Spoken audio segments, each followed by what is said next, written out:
En 1924, Adolfo Hitler escribió Mein Kampf, Mi lucha, un libro lleno de odio. Su último pasaje es este grito fanático. Un Estado que rechaza la contaminación racial inevitablemente dominará el mundo.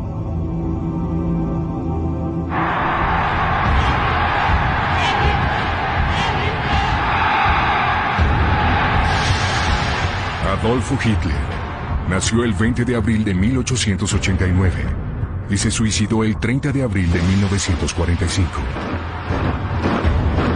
¿Cómo hizo este austriaco que salió de la nada para tener éxito en la conquista de Alemania? ¿Cómo sembró esa semilla de odio y de violencia?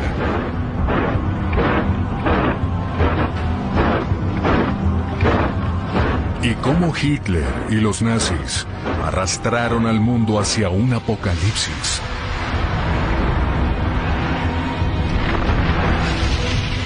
Apocalipsis, el ascenso de Hitler.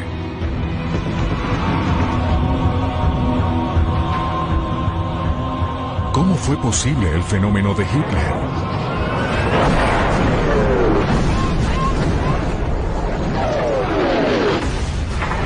En su libro Mi lucha, Hitler escribe: la Primera Guerra Mundial fue el momento más inolvidable y sublime de mi existencia. Durante 4 años, el cabo Hitler fue un mensajero.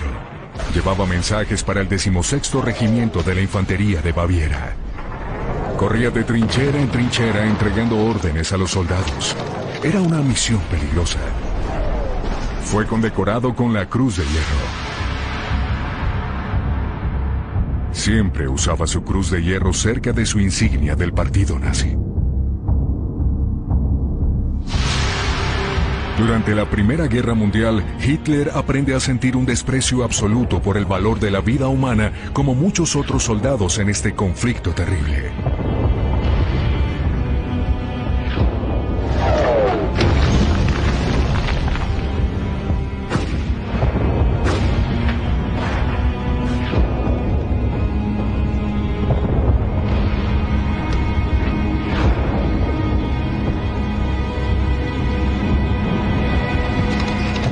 Hitler se convierte gradualmente en un nacionalista fanático.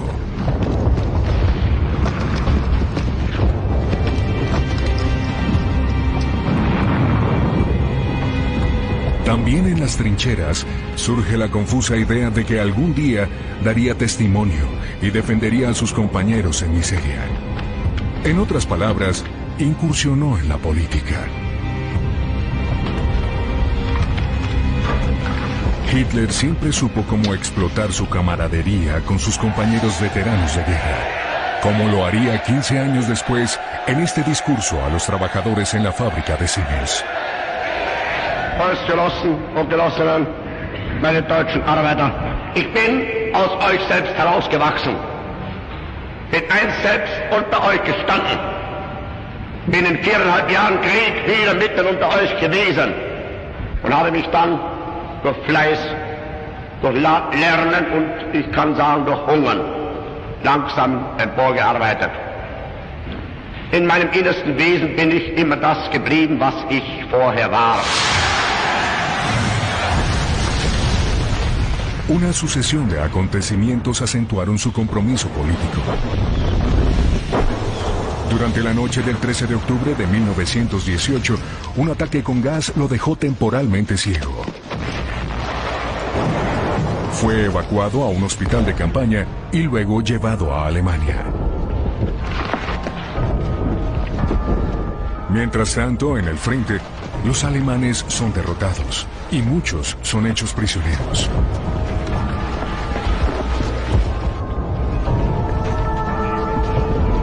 El odio de los franceses es omnipresente y es alimentado por los actos lesivos de la victoria. Prisioneros, los soldados del Kaiser y el emperador alemán Guillermo II tratan de mantener su dignidad mientras marchan por los mismos poblados de Francia y Bélgica que asolaron en los últimos años. El resto del ejército alemán comienza su retirada. Estos soldados conservarán la amargura de una derrota que es interpretada por la extrema derecha como causada por elementos antipatriotas de Alemania, aquellos que negociaron con el enemigo. En este momento se produce un evento en la vida de Hitler que siempre se considerará un punto de inflexión. Su recuperación es lenta, pero finalmente recobra la visión en el Hospital Militar de Pasewalk, al norte de Berlín, donde el ejército atiende los casos de neurosis de guerra. Hitler relata que cuando se enteró de la abdicación del emperador, el fin de la monarquía alemana en favor de una república y el armisticio del 11 de noviembre de 1918, que marcó la derrota de Alemania, oyó una voz interior y declara: esta voz me llamó para liberar al pueblo alemán y restaurar la grandeza de Alemania. A esta alucinación se le suma la obsesión de Hitler. Para él, el águila alemana fue apuñalada por los judíos. En Mi lucha escribe: si hubiésemos usado al menos una vez durante la guerra gas venenoso sobre esos 12 o 15,000 hebreos corruptores, el sacrificio de millones de hombres no habría sido en vano. A finales de 1916, los líderes del ejército imperial, el mariscal de campo Hindenburg y su ayudante, el general Ludendorff, en un mal considerado gesto ultranacionalista, ordenaron un recuento de los soldados judíos sospechosos de comportamiento poco patriótico.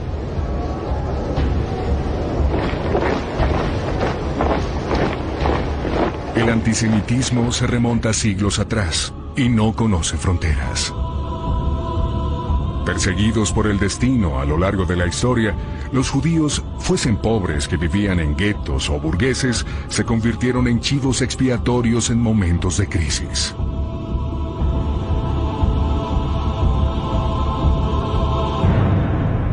En Rusia, a comienzos del siglo XX, fueron víctimas de disturbios y masacres. Muchos de ellos huyeron y se establecieron en Alemania. La gran pregunta es: ¿Hitler tenía sangre judía?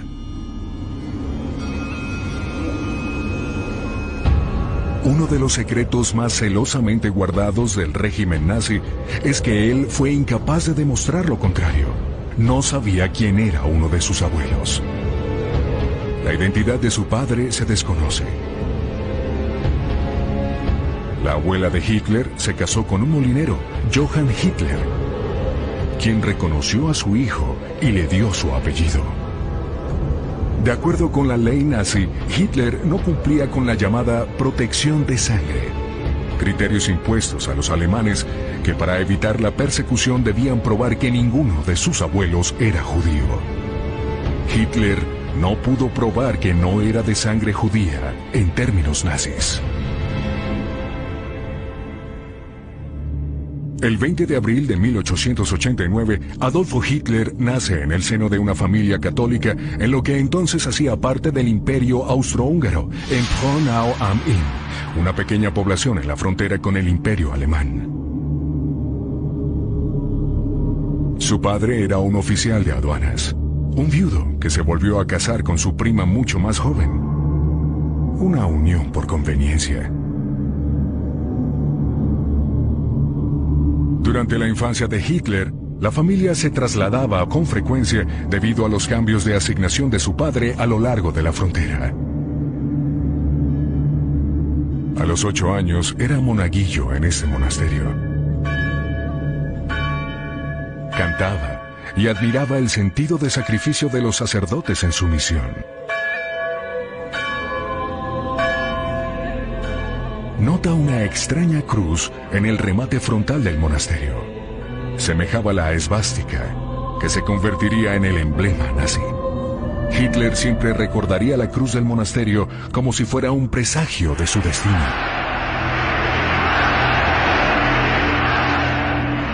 Durante siglos en la India, la esvástica fue un símbolo benéfico. Representaba el perpetuo movimiento de la humanidad. Los nazis desviaron su interpretación y la convirtieron en un símbolo de la raza aria, una raza mítica de los individuos altos de ojos azules a la que Hitler añadiría un casco, y la mística de una raza superior. Unseren Augen, da muss der deutsche Junge der Zukunft schlank und rank sein, flink wie Windhunde, zäh wie Leer und hart wie Kruppstahl. Wir sind entschlossen, ein neues Geschlecht heranzuziehen.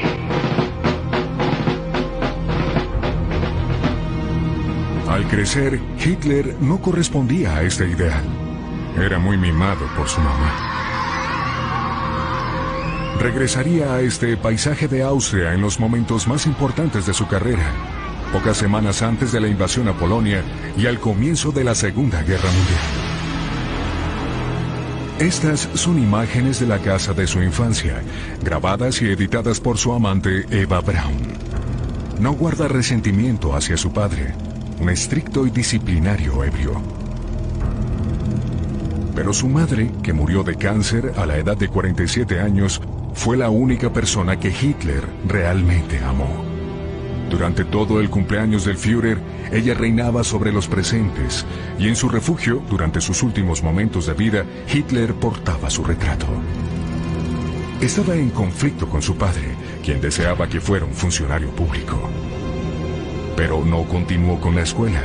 Arrogantemente se consideraba superior al sistema educativo.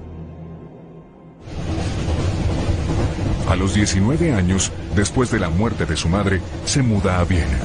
No estaba predestinado a ingresar en la política y sueña con asistir a la Academia de Bellas Artes. Gracias a su herencia puede vivir como un artista bohemio. Al abandonar su provincia natal, descubre muchas comunidades que viven en la capital austrohúngara.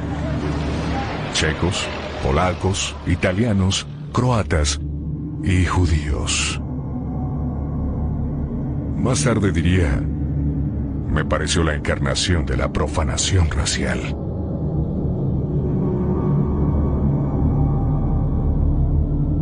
Intentó ingresar a la Escuela de Bellas Artes, pero apenas se preparó, y a pesar de su gran ambición, no fue admitido. El periodo que sigue después es muy difícil. Es la época anterior a la Gran Guerra. Vive en una casa de huéspedes para hombres y sobrevive copiando tarjetas postales para turistas. Con el poco dinero que gana, asiste a la ópera para escuchar Wagner, que como un amigo diría, produce un trance en Hitler. Hitler, cuya vida cotidiana es mediocre en el mejor de los casos, sueña con los héroes de estas leyendas germánicas. Una de sus óperas favoritas es Rienzi, en la que un joven guerrero asume la misión de salvar a su pueblo.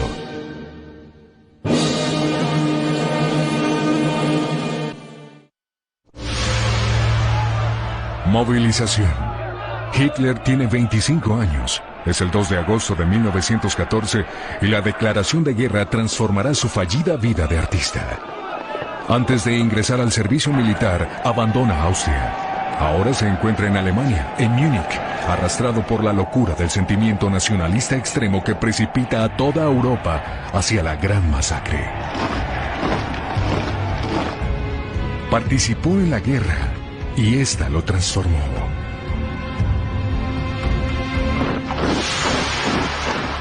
Después de 4 años con su regimiento, vuelve a Múnich, en Alemania, durante la agonía de la revolución. Hitler tiene 30 años. Un periodo decisivo se abre ante él. Por encima de todo quiere permanecer en el ejército, que garantiza el orden y la estabilidad del nuevo régimen del presidente socialdemócrata Ebert Friedrich.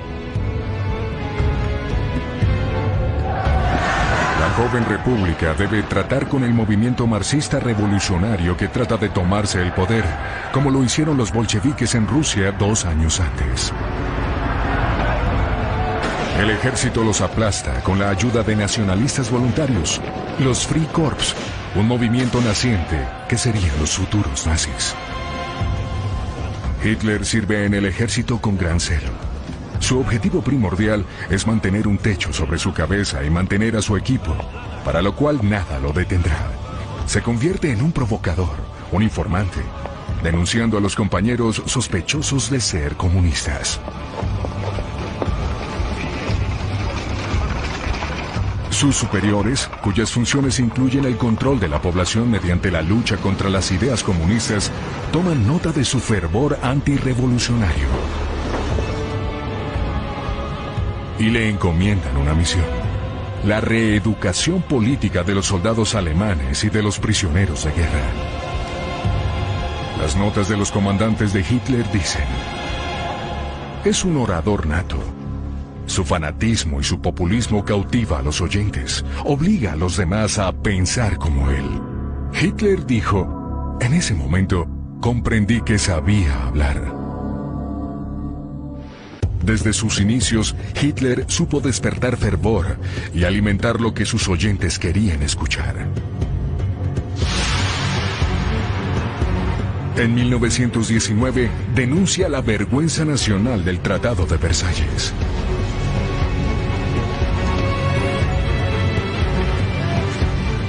Después de meses de discusiones entre ellos, Francia, Inglaterra y Estados Unidos imponen duras condiciones de paz en Alemania, como si solo ellos hubieran sido responsables de la matanza masiva. El Tratado de Versalles, firmado el 28 de junio de 1919, condena a Alemania a pagar enormes reparaciones, lo cual crea una gran carga para la economía y se convierte en un tema central en las quejas populares de Alemania. Alemania también ve el 13% de sus territorios y una décima parte de su población amputada. Alsacia y Lorena, una vez más, son francesas, y la orilla izquierda del río Rin es desmilitarizada. Una película alemana de la época registra la pérdida del territorio nacional. Lo peor es la separación de Prusia Oriental de Alemania para reconstruir Polonia, dividida en el siglo XVIII, y que le daba acceso al mar. El corredor polaco sería el tema que en última instancia conduciría a la Segunda Guerra Mundial. Para muchos alemanes, las condiciones de los aliados para que las fuerzas paramilitares antirrevolucionarias se desarmaran añade sal a la herida. Atestiguan la destrucción de sus submarinos,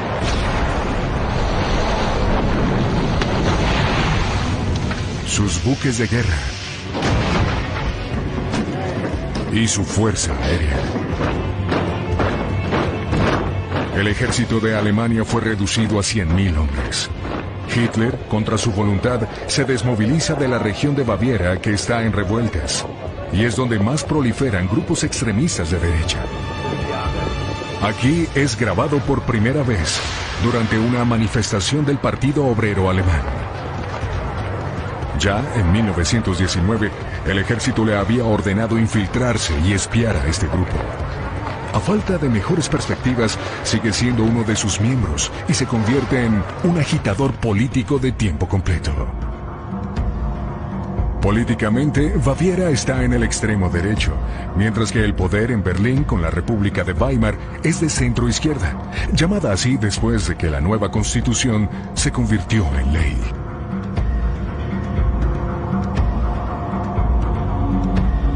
Hitler se transformó en el intransigente de Baviera, el atacante de los criminales de noviembre, los firmantes del armisticio y del Tratado de Versalles. Esos sentimientos eran compartidos por el ejército, sobre todo por los veteranos de guerra que se reunían en las cervecerías de Múnich. Una de ellas era la Burger Brau Keller, donde el 13 de agosto de 1926 Hitler hace su debut político con una conferencia titulada ¿Por qué somos antisemitas? Para Hitler es la respuesta. Más allá de su visceral odio hacia los judíos, desde la derrota de los alemanes, el antisemitismo es la mejor estrategia para atraer a los militares nacionalistas. Hitler anima a los radicales de su pequeño grupo de extrema derecha. Lo hacen su líder y le compran un auto, evidencia de su importancia. Hitler cambia el nombre del partido, Asociación de Términos Nacionales y Socialismo. Su meta es crear una atracción más amplia para mostrar su postura anticapitalista. El Partido Nacional Obrero ahora se llamará el Partido Nacional Socialista de Trabajadores Alemanes, el futuro partido nazi. En su pequeña oficina, en una cervecería de Múnich, diseña el emblema de su partido. Escribió en su libro Mi lucha: después de innumerables intentos, opté por una bandera roja para mostrar la dimensión social de nuestro movimiento, con un círculo blanco que representa nuestro nacionalismo, y la esvástica, símbolo de la raza aria, el eterno antisemita. Para proteger sus reuniones, crea las SA, una unidad de asalto. Una pequeña milicia cuyos uniformes obtiene en un depósito de la antigua aduana de la monarquía austrohúngara. Su radicalismo aumenta la membresía del partido de 2.000 a 20.000 miembros. Tiene mucho éxito gracias a la ayuda de una secta racista, la Sociedad Thule, nombre de un legendario reino nórdico. Sus miembros financian un periódico con fondos de origen dudoso. Esta publicación se convierte en el periódico oficial del partido nazi con un nuevo título: Völkischer Beobachter, el racista observador del pueblo. Su editor, Alfred Rosenberg, es un miembro de la Sociedad Thule y actúa como teórico del antisemitismo. Será un importante inspirador de la Shoah. Otro exmiembro de la Sociedad Thule durante sus días de estudiante es Rudolf Hess, que se convertiría en el secretario de Hitler y en uno de sus cómplices más serviles y fanáticos. Otra incorporación a las filas de los militantes es un héroe de la Primera Guerra Mundial: Hermann Göring, uno de los pilotos de combate más célebres de Alemania. Como muchos otros veteranos, tiene dificultades para readaptarse a la vida civil. En Hitler encuentra a alguien que articula sus propias ideas antirrevolucionarias. Se convertiría en el número 2 del régimen nazi y un instigador de los campos de concentración.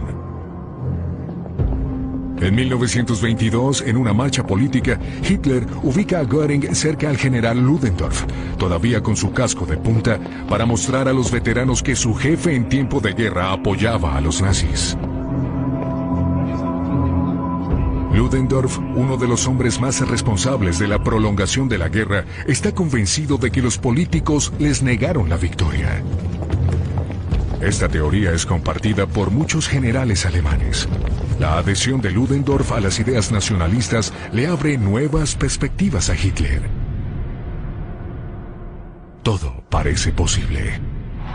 En Italia, el partido fascista de extrema derecha liderado por Benito Mussolini ha tomado el poder.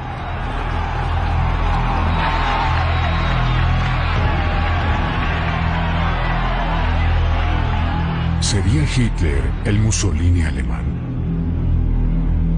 1923 sería el año decisivo.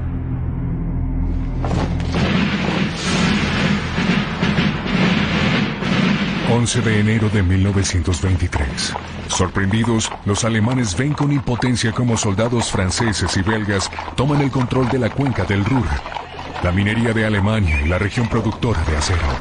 Como consecuencia de la negativa alemana a pagar las reparaciones de la guerra y las indemnizaciones impuestas por el Tratado de Versalles.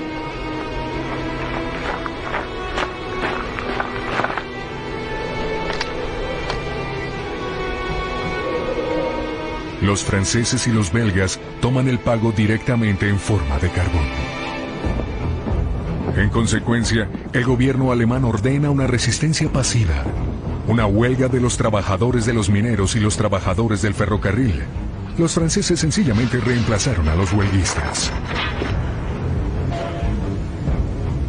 No les dejan carbón a los alemanes.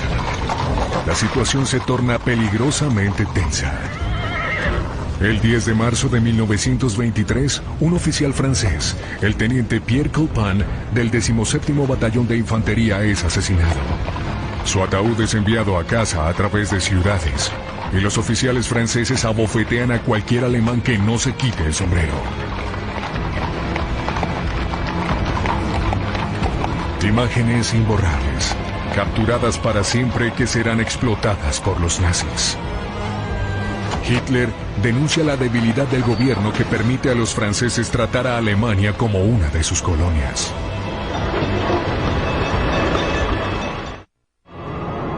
Los alemanes tienen frío. Los alemanes están hambrientos.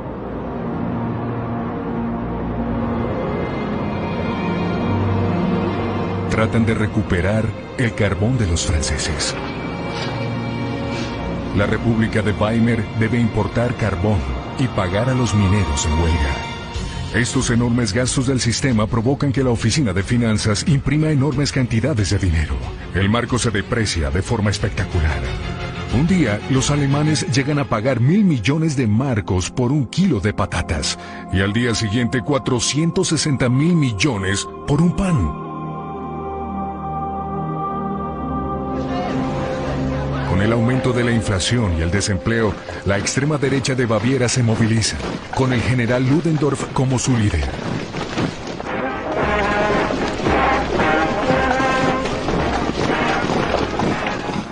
Gracias a él, Hitler se las arregla para unir a todos los grupos de veteranos inconformes por la derrota. Quiere intentar un golpe de Estado. Marchan hacia Múnich y luego hacia Berlín. Hitler dijo: nuestra gente está sometida a unas condiciones económicas extremas y si no actuamos ahora tratarán de unirnos a los comunistas. Gracias a sus cómplices en el ejército, los nazis pueden acceder a la adquisición de armas de fuego. Pero el ejército y la policía deciden permanecer fieles al gobierno legal. Para Hitler, en Múnich, todo parece perdido. Pero se aferra a la fantasía salvaje de que él y Ludendorff todavía pueden lograr que la población se les una. Así que ordena a sus tropas avanzar sobre las barricadas de la policía. Ambos cuerpos están frente a frente y Hitler, que viste abrigo blanco, está en el centro. De hecho, este es un fotomontaje nazi destinado a construir el mito de la valentía de Hitler. En realidad estaba detrás de un guardaespaldas que fue asesinado en el tiroteo. La policía abrió fuego, poniendo así fin al golpe de 1923. Hitler fue arrestado y el Partido Nacional Socialista fue disuelto. El gran escritor austriaco Stefan Zweig escribió: por lo tanto, en el año de 1923, las esvásticas y las tropas de asalto desaparecieron, y el nombre de Hitler se hundió de nuevo en el olvido.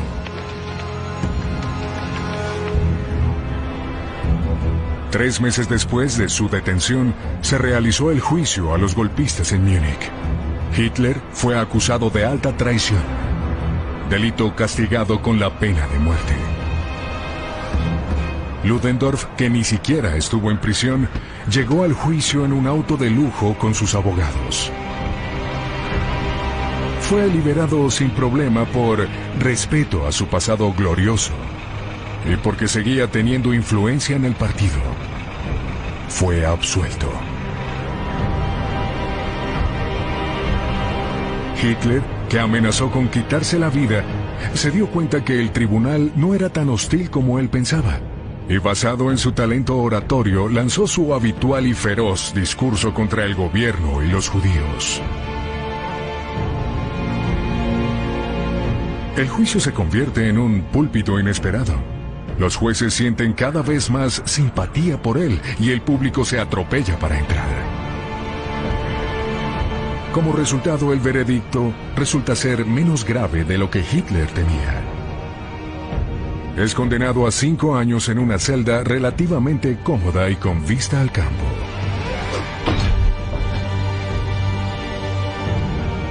Las condiciones de su encarcelamiento se asemejan más a una estancia en un hotel.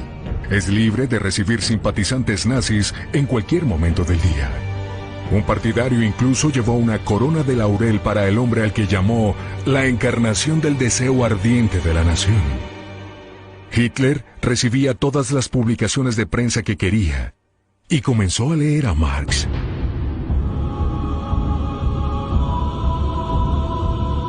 Rudolf Hess, condenado a 15 meses por su papel en el golpe de Estado, tiene la celda vecina y se une al pequeño grupo que esencialmente discute las luchas internas entre los partidos de derecha que se destrozan entre sí. El retorno de Hitler es cada vez más una necesidad. Sus cómplices en el exterior diseñan una estrategia para adelantar su liberación. Hitler se da cuenta que pronto será liberado y siente la necesidad de exponer su singular punto de vista y sus principios políticos. Los periodistas nazis se apresuran a publicar su manuscrito. Hitler quiere que el libro se llame 4 años y medio de lucha contra mentiras, estupidez y cobardía. Sin embargo, este título se considera demasiado largo y se cambia a Mein Kampf, mi lucha. Contiene la visión que tiene Hitler del mundo y los nazis lo convertirían en su Biblia. Se transcribe como las Sagradas Escrituras y es comparado con los grandes manuscritos medievales. Hitler despotrica acerca de la lucha de la raza superior, alta, rubia, la raza aria germánica, la conquista necesaria de su espacio de vida, la erradicación del comunismo y el aplastamiento de Francia y de los judíos que a los ojos de Hitler ni siquiera pertenecen a la especie humana. En esa época, muchos lectores juzgaron el libro como un desvarío, y fue un error fatal. Por el contrario, debieron leerlo cuidadosamente y haberlo tomado en serio, ya que contiene la raíz de la muerte de millones de seres humanos. Hitler fue liberado de prisión el 20 de diciembre de 1924 por buena conducta. Ahora, sueña que es el sucesor de los grandes fundadores de la nación alemana, como Bismarck. Dijo: mi estadía en prisión me brindó confianza, optimismo y la creencia de que nada me puede alterar de nuevo. Pero su incursión en el desierto político era solo el comienzo. Mi lucha es un fracaso. Apenas se venden 20,000 copias.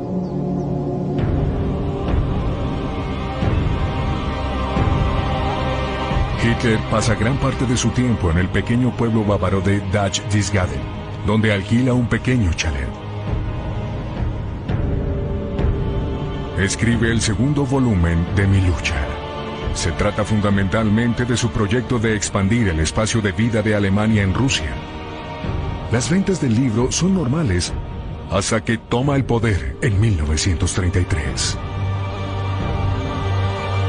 Cuando Hitler toma el poder, Mi lucha será casi de lectura obligatoria.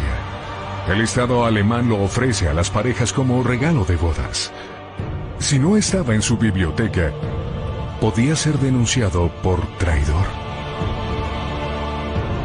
Por las buenas o por las malas, Mi lucha es vendido y traducido a innumerables idiomas.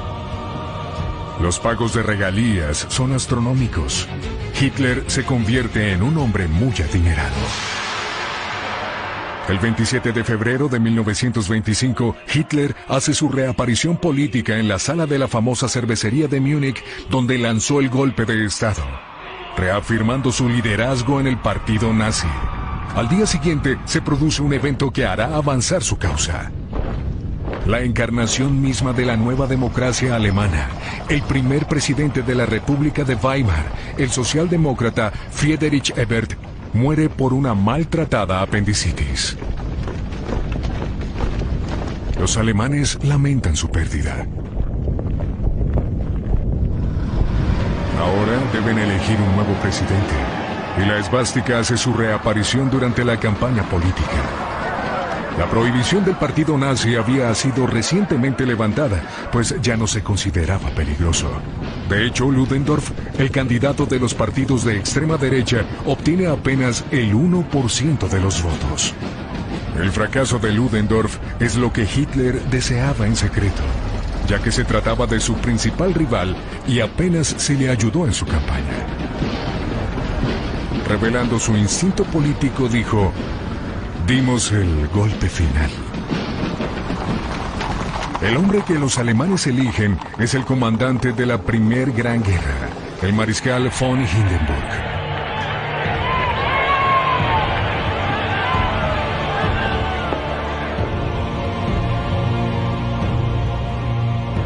En 1870, cuando era un joven oficial, estuvo presente en la proclamación del Segundo Imperio Alemán en el Salón de los Espejos de Versalles.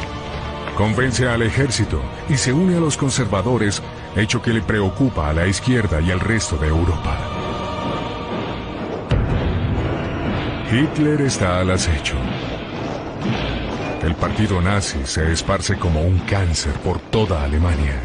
Sus miembros llegan a 170,000.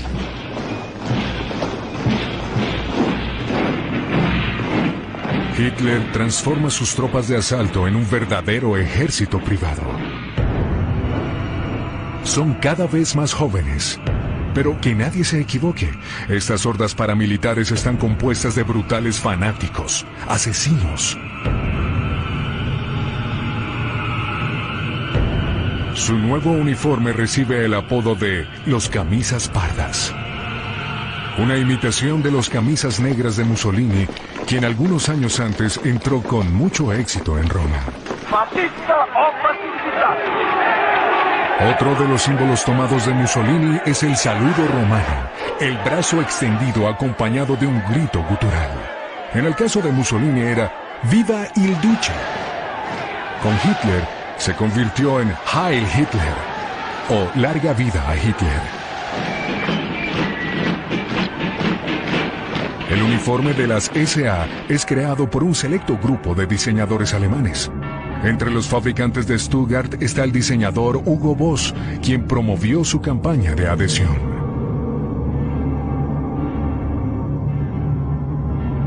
Hugo Boss, miembro del partido nazi, también produce los aterradores uniformes negros de la SS. Schutzstaffel, la nueva unidad de protección de Hitler, así como los uniformes de las juventudes hitlerianas. Todo esto es muy costoso. El dinero proviene principalmente de miembros comunes y corrientes del partido nazi y de simpatizantes adinerados como el magnate del acero Fritz Thyssen, cuyas plantas de acero están listas para forjar nuevas armas. También incluyen a Henry Ford, el mayor fabricante mundial de automóviles. El antisemita Henry Ford apoyaría firmemente a los nazis. Sería el primer extranjero que los nazis condecoraron con la Orden del Águila Alemana.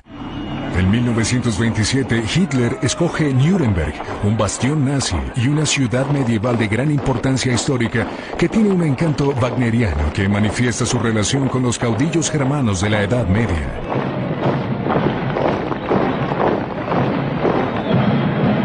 Hitler llama a Nuremberg su capital ideológica. También quiere poner de relieve la sumisión del ejército al Führer, su líder. Este culto a la personalidad se verá reforzado a través del trabajo de su fotógrafo personal, Heinrich Hoffmann.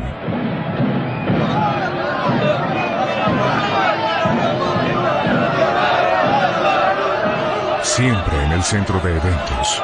Un nazi desde el comienzo, un virtuoso de la Leica, aparece siempre cerca a su amo. Hoffmann tiene una serie de sorprendentes fotografías que intentan demostrar la grandiosa personalidad del líder.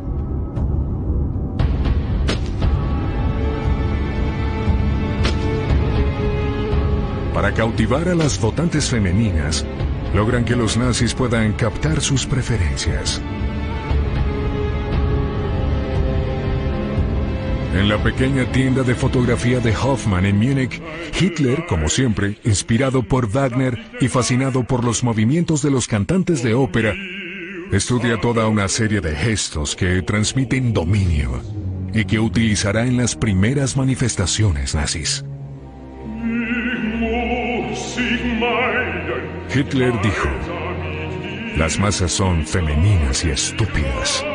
La emoción y el odio solo pueden mantenerlas bajo control.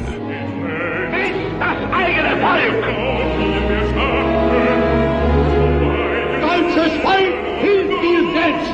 Jeder soll helfen. Diesem unerhörten Schwang beugen. Odio. Eso exactamente es lo que la SA siembra en toda Alemania, comenzando por los barrios judíos en las grandes ciudades.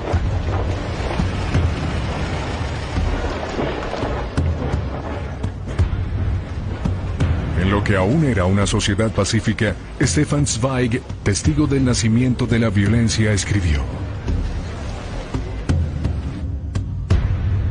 ese fue el método fascista, pero al estilo alemán, aplicado con precisión militar. Con un solo silbato, la SA salta de los camiones con la velocidad de un rayo. Golpean a la gente con sus bastones.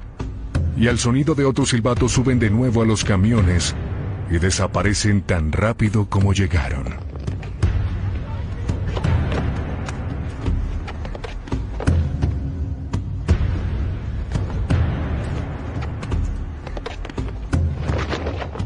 La intimidación y el terror producen resultados dispersos.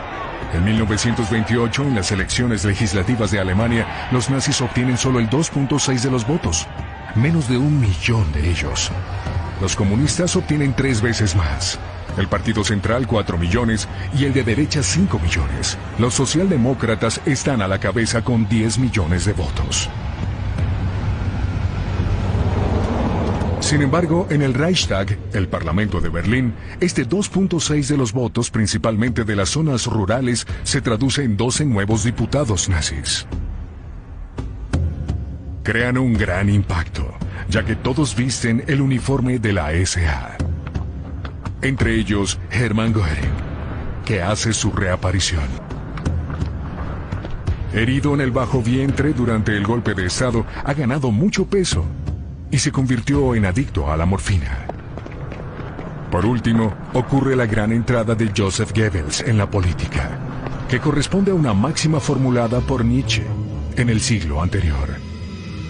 El fanatismo es la única forma para que la fuerza de voluntad del débil e irresoluto pueda ascender.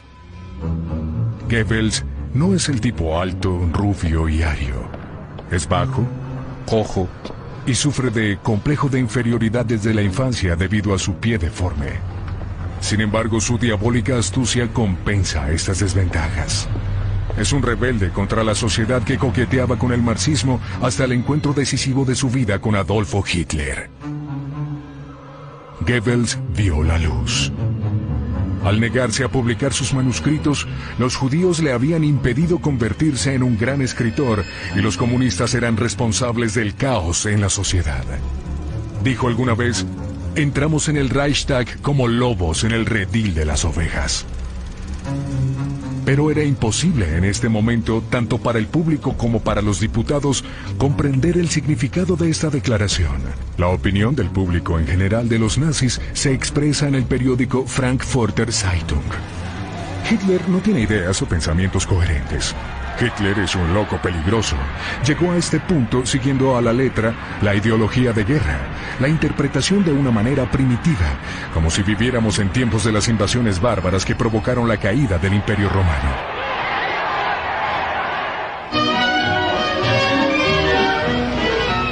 Alemania no está preocupada. Se necesitaría de una gran catástrofe para que Hitler tuviera algún futuro en la política. El historiador Ian Kershaw escribió: sin la Gran Depresión, sin la recesión de 1929, sin la desintegración de la burguesía, los liberales y los conservadores, Hitler habría seguido siendo un desquiciado al margen de la política. Pero Hitler nunca abandonaría su misión. Wir haben ein Ziel uns gewählt und was bessere Verlage von euch selbst bloß binden Grab hinein.